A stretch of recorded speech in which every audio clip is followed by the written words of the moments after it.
हम गुंजन चौधरी मैथिली गुंजन चैनल पर समस्त मिथिलावासी के प्रणाम करै छी। आइ हम एकटा बिषहर माता के गीत लऽ कऽ उपस्थित छी, तहन अहाँ सब सुनल जाओ ई गीत। साओन मास बिषहरि लेल परबेश, राम भादव मास बिषहरि खेले झील हेर। साओन मास बिषहरि लेल परबेश,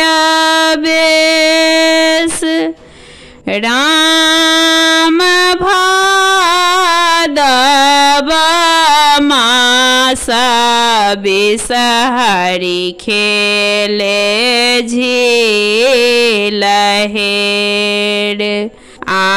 आसीन बिषहरि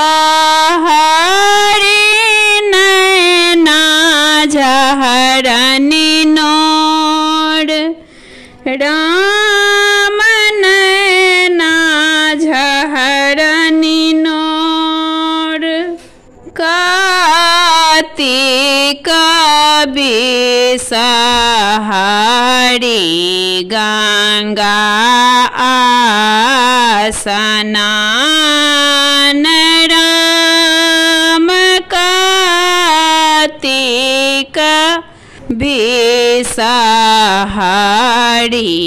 गंगा स्नान। अगहन बिषहरि भेली अनमोल, राम भेली अनमोल। राम फूल मादे तुलसी नैवेद माधे पान, राम फूल माधे तुलसी नैवेद माधे पान।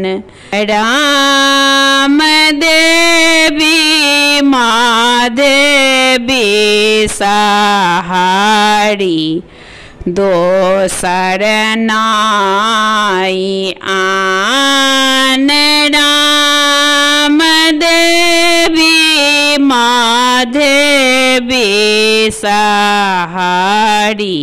दोसर नाई आन।